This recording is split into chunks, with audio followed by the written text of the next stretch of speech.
What's going on, everybody? It's Chris Classic, dropping a car vlog. I hope everything is good. Hope everything is well. Happy Labor Day. Some people are off, some people are not off, like me. Holiday pay, baby. I know that we thinking about things of either doing labor or not doing labor, but I'm just thankful for the labor of Christ who died for us. So if you don't know, or if you haven't heard or won't hear today, God loves you, Christ loves you, I love you. We gonna make it through this day, good or bad. So love y'all. Make sure you subscribe to the channel, the Take It Home Podcast, this current channel that you're on. And also subscribe to me and my wife's professional wrestling company called C3 Ultimate Wrestling. Next month is our last show of the year, The Amazing World, and we crown a new C3 Ultimate Wrestling Champion. So hope to see you guys at Crown Point. All Out 2023 was yesterday, and it is AEW's best pay-per-view event of the year. It was better than All Out, All In. See, I be getting confused. It was better than All In, which was a week ago, well, 8 days ago now because it's Monday. AEW's best pay-per-view to me this year was Revolution. I think I did not see one event, but I think Revolution to me was their best event leading up to All Out yesterday. All Out, that card, that should have been on All In. That should have been on a record breaking attendance crowd. What we saw yesterday, that definitely should have been All In.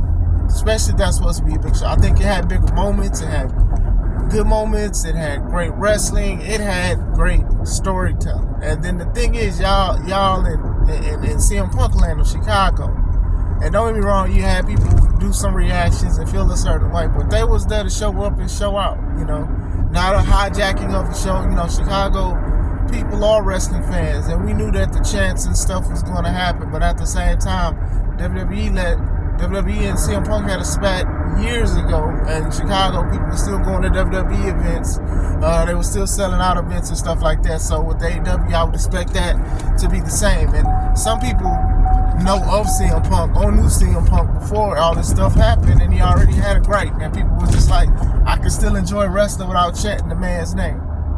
Y'all wilding for confiscating stuff though, but going back into it, I think it was a good show. I think it was a step in the right direction. I think it was wonderful. Real quick, I know a lot of people are upset about Tony saying he was fearful of his life and knowing that, laughing and things like that. Now, to me, it can be considered laughable, but it can be a serious state. You know, a lot of people know that Tony, just because you own a company or whatever like that, that don't mean you know the ins and outs of the business and how you take things, you know. Wrestling can be very aggressive, especially when you feel like you're played or, you know, you're not taken serious or nothing like that. And we have to understand how we handle those kind of situations. Sometimes you do have to take a stand. I've done it a couple times too. Not where I quote-unquote lunge. I don't know if it's true or not. But you're going to tell me that if you look at Tony and be like, man, he just straight just lays down the law when he does it. He's rarely done it. And like I said, I don't think he's just one of those guys that I understand like true aggressiveness for wrestling and maybe even passion. Who knows? But anyway, whoever directed the whole show, y'all need to continue to do that. This is a step in the right direction, especially after the CM Punk thing. I think that this is how y'all should do y'all shows. Just straight wrestling and stuff like that. The only thing that I did not really like or care for was after Miro's match with Hobbs. And I thought it was just weird that Hobbs wanted to shake his hand and then he attacked him. It was just like, you could see it a mile away because even Miro missed his point or his cue, or Hobbs missed his cue. And then CJ Perry, formerly known as Lana in WWE, she shows up with music. Now, I'm going to say this now. Okay, cool. Maybe it's a big deal to some. But I feel that this may just go into a comedy thing. Sort of like Rusev Day, but Rusev Day worked for the most part. But then Rusev started doing the comedy stuff with Lashley and Ziggler and Summer Rae and all of that stuff. And it kind of diluted him. I'm just saying, it just looks weird that your wife has a Titantron that comes out and it says hot and flexible. As soon as I seen that, I was like, oh man, Miro may not be taken seriously anymore. So hopefully they can do a serious thing. Like, I'm not against people rekindling or rehashing something, especially if it's special. You just have to try to make it still special. You have to make it consistently special. Her coming out with the words hot and flexible, it just didn't help. It looked awkward. Now, this should have been a backstage segment. Like, after the match, Willie Hobbs beat him up. Then he's talking about, I want revenge. And then she shows up, but then he walks away or something like that. We didn't need to see no freaking Titantron with the man wife saying hot and flexible, because I know that's what he said, but still. I'm not going to give a breakdown for like every match, but it was good. It was some great moments. The main event felt like a main event, especially Moxley and Orange Cassidy. Now I will say this: I do feel that Orange Cassidy could have won or should have won, but at the same time, I'm not mad because it makes sense because of the caliber of a superstar that Moxley is. Now, y'all guys know I'm not that avid fan of how Moxley works or whatever like that. I think it's lazy for the most part, but he played his role great. Hey, I'm a main eventer and stuff like that. You know, it should be one-sided. These are the kind of matches that AEW should do more from time to time instead of just doing tit for tat and stuff like that. And for the most part, it was one-sided.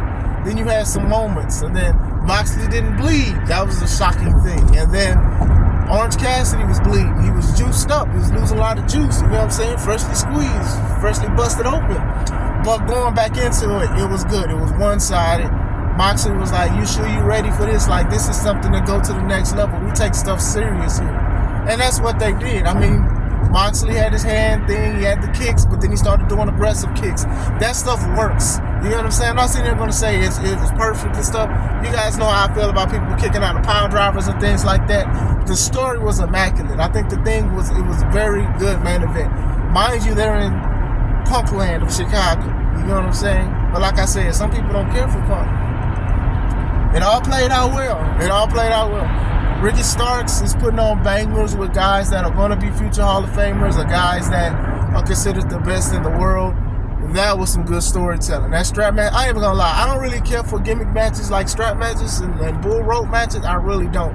But these guys, him and Danielson, they made you care. It had an old school feel to it, and bleeding was necessary in the match because of what they was using and how they was using the ring and stuff like that. One person bled, the good guy, then the bad guy bled. Very good storytelling. Starks passed out. You know, Starks has been putting on bangers with MJF, CM Punk, now Bryan Danielson. You get what I'm saying? And even Danielson, even though I don't like that he did this in the media scrum, he said that the man was good and carried him in the match because he just came back. That's a good thing because a lot of people love Bryan Danielson. They love his work. They love his ethic and stuff like that. So for him to go on a live thing, kind of expose the business, that was pretty good. The matches was pretty solid. You know what I'm saying? Like I said, it was only a few things that was just like, here we go. But I'm trying to think of the card, like the tag match. The tag was good because there's a story.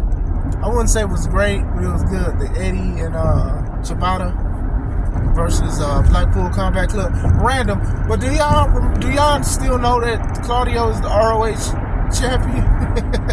I don't know, man. Sometimes I be forgetting. I truly be forgetting that he's the ROH champion sometimes because of the stuff that he does in Blackpool. But then again, to his credit, I don't watch ROH like that. But hey, it is what it is.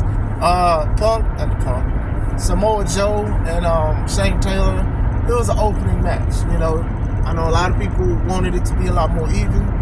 I'm a fan of Shane Taylor. I like what I seen. What was it? He went against AR Fox last month.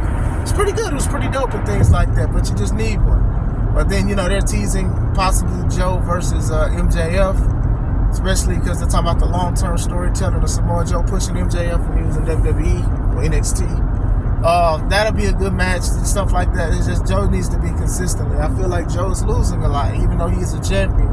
That was sort of like my thing with WWE was like, okay, well, Joe's a legitimate person. He's a legitimate fighter. He looks believable. He always looks believable, even when he loses. And that's a good thing. That's a good aspect to pick up. But at the same time, it's just like, you know, let the man be victorious a couple times. And we're not just talking about ROH TV and stuff. Just that, you had a great match with CM Punk last Sunday, and then the Shane Taylor match, I think it did what it was supposed to do. People was being role players yesterday, and I've always talked about that in wrestling. Everybody wants to be the main event. Everybody wants to try to have a 5-star match in a tit for tat. Some of these matches were one-sided, and it worked. You get what I'm saying? Some of them were one-sided, some of them was tit for tat, but it worked. The flow, like when I was talking to some people in the chat, the flow of the show was very, very good, and they should continue to emulate and simulate that and execute. I couldn't find another word that rhymes with A. But anyway, the women's match, it was decent, and the story in it made sense. It carried on from All In, and it carried on to All Out about how the Outcasts should have gripes against each other, especially Tony and Saraya, and then with even Ruby being the middle person, she had to suffer. It makes sense. It makes a lot of sense. That's how you do a women's match and stuff like that. If you want to do something with multiple women and things like that. The focus was the title belt, which is the TBS title, compared to how we've been having a lot of women being the AEW Women's Champion, the top women's title, and they're always in tag matches, or they're rarely wrestling, or just the tag matches, and they're sloppy and things like that. Ruby and Chris, they did good. They did good on it. It was a good storytelling thing. They did the numbers thing because Saraya and why am I getting in there? Saraya and Ruby. I'm sorry, y'all. Saraya and Ruby is two people, so it's just like most likely you can control the tide of the match with two people going against one. Tony coming from under the ring, getting the spray or whatever like that, distracting Ruby. Like, it all worked. Lucha freaking Saurus looked like a monster yesterday, y'all. He looked like a legit monster. Like, Darby doesn't feel like an underdog to me, and I've talked to people about it. Darby doesn't feel like an underdog because he wins majority of his matches. So it's like, and then we call him a giant killer, but he's like Rey Mysterio WCW times 10 with a better record. Most of the time he's winning his matches, especially if it's a gimmick match, he's winning it. You get what I'm saying? So when you're going against the bigger guy, it doesn't feel like the bigger guy has a chance. They did different today. They did different with Luchasaurus, with the intensity, how he was throwing them around, how he was busting them open. Like, it was good. It was intense. Sting wasn't there. It was good. Nick Wayne was there. Christian did his part to distract Darby when he did, felt like he was overcoming the odds. They protected Darby a lot, big time. And they didn't have to, but, Darby is one of those pillars that people are starting to criticize. But going into it, it was good. Luchasaurus did his thing. Darby Allin, like I said, he's very popular. I just think he does need to wrestle a more safer style. I'm not sitting here saying he doesn't have to do dive outs and stuff like that, but you can definitely tell, man, them coffin drops gonna take a toll on your body. Just going backwards and falling on somebody, and then just expecting, you're either gonna hurt somebody or you're gonna hurt yourself. Sentons can mess up your lower back if you're not doing them properly. So let alone you just literally lunging. You see what I did there? Lunging on top of somebody. So that's always going to be something. Luchasaurus, he did like 2 tombstones. Now he could have did one, but he did 2 tombstones through Darby onto the turnbuckle, which is crazy, and gave him a line, I believe it was a clothesline to the back, and won. So like I said, they made Luchasaurus look like a monster. Maybe they'll make the TNT title look important because it's just a hot potato title, and it feels like Christian is the champion because he carries it and things like that, and then they'll be acknowledging that Luchasaurus won it. I understand what they're trying to do, and Christian Cage is just doing what he's supposed to do, but still, good match all in all. Takeshita and Kenny Omega, that was a good match. I look at matches 2 different ways, either the old school feel, which I love, or the current gen, if that makes sense. So for a current gen match, it was good. I think the story was there. The story was there for both, for current gen and even old school or whatever like that. I'm not even gonna lie, I would have bet that Kenny would have won, but Takeshita took it. So he pinned Omega twice, and that's good. I think that's good. I think this is a show. Like I said, all it takes is one bad thing or something to go for you to go through something, and then stuff start going good. So a lot of people is like, the show is going to fall apart on CM Punk. Now, two things either happened: either they already had this together on what they was going to do, or they knew they had to show out and improve. And I hope it's the second one, to be like, okay, well, we need to consistently do stuff like this, build stars and things like that. Even the people who lost, they did great. You get what I'm saying? They were winners even though they lost. That's a big thing. You get what I'm saying? That is a totally big, important, and vital thing to do and to think about. You know what I'm saying? Like, Kenny is like sort of the Super Cena of AEW. I think I'm comfortable with saying that. And you know, to him putting over Takeshita, like I said, I don't be liking close call false finishes from moves that are considered finishers and stuff like that. But like I said, current gen, they did good. I think a lot of people have already been behind Takeshita even before he did the heel turn and joined Don Callis and things like that. Don Callis has done his thing, being the catalyst to helping Takeshita with a whole bunch of stuff. A lot of people love Takeshita. The match was good. I think it was very good. It was very solid. It was solid action. If you are a Kenny fan, you definitely love the match. And I'm not saying I didn't love the match. I thought it was very good. I just think that they're doing right by setting people up. They're doing right by giving people opportunities and things like that. You know, it doesn't always have to be elite this, elite that. You know what I'm saying? So it's always a good thing. It's a great thing to see. I'm sorry, y'all. These people at work. I go to work at 7, and these people are waiting on the sample. It's 6:51. I'm like, look, hold on, y'all. Y'all always coming early. So, but going into it, yeah, it was a good show.